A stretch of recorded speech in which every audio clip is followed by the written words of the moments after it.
Hi there, 5th grade. It's Miss Prater again. This week I'm going to be going over our new concept.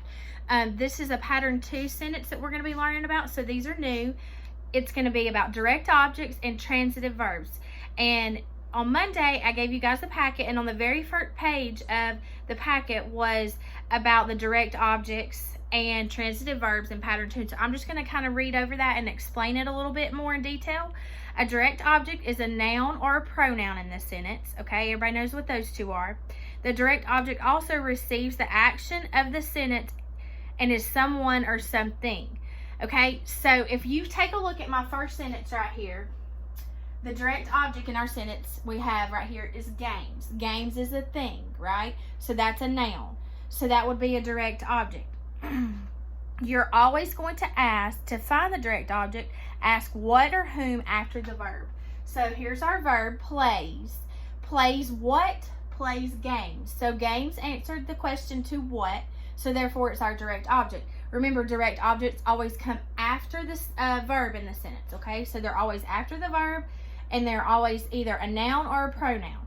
Next, I want to talk to y'all about transitive verbs. So a transitive verb is an action verb that is followed by a direct object in a sentence. So the sentence has to have a direct object to have a verb transitive, okay?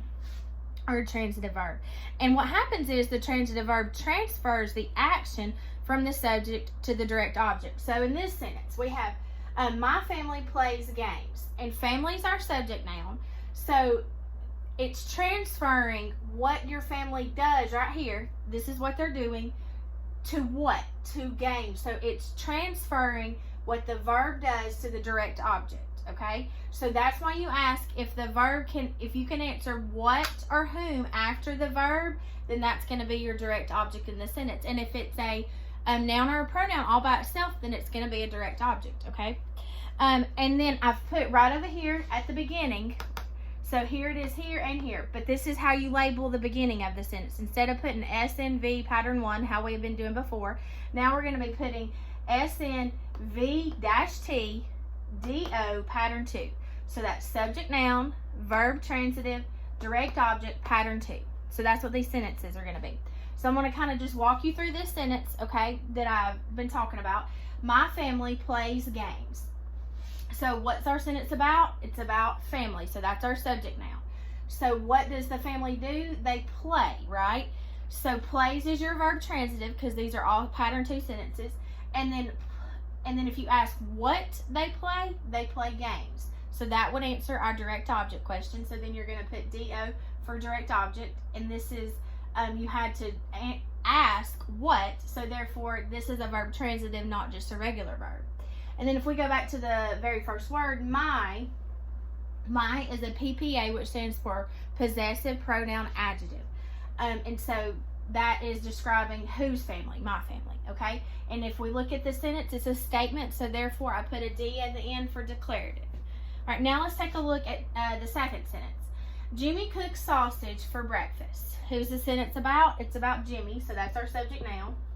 What did Jimmy do? He cooked, all right? Verb, and what did he cook? He cooked sausage, so that's a verb transitive. So if I'm answering the question, what did he cook, and it's answering with sausage, that's going to be our direct object. And then at the end we have for breakfast. For, if you guys remember, is a preposition, so that starts our prepositional phrase.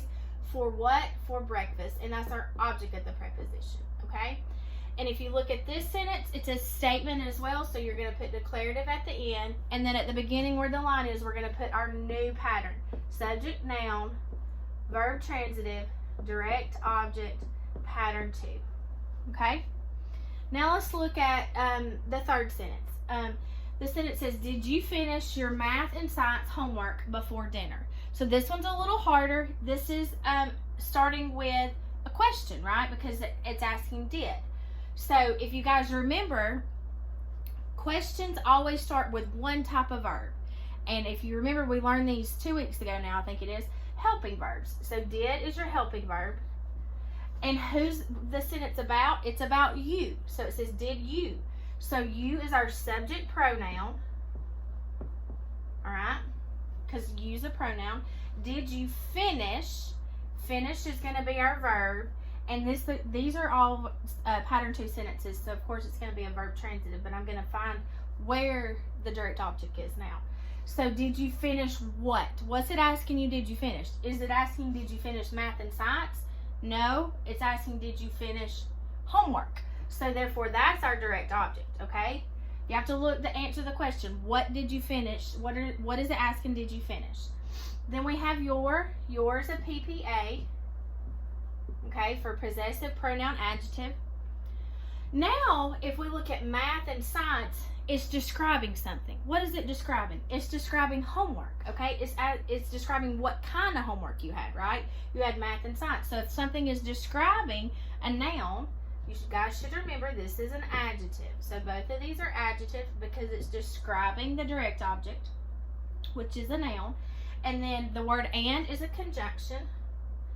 And then the last part of the sentence, it says before dinner. If you guys remember, before is a preposition, okay? And before what? Before dinner. So that's your object of the preposition, okay? So you put your parentheses around to show that that is a prepositional phrase. This is a question, so therefore it is an interrogative sentence, and you abbreviate it with INT. And then we're going to go back to the beginning and write down our new pattern, which is subject, noun, verb, transitive, direct object, pattern 2. Okay, so that's our new type of sentences this week. All right, and all these that you do in chapter 9, the work, are all going to be pattern 2 sentences. So I'm going to upload another video and just go over the first worksheet for you guys so you understand what to do. It's going to, and so I'll see you guys back in just a minute.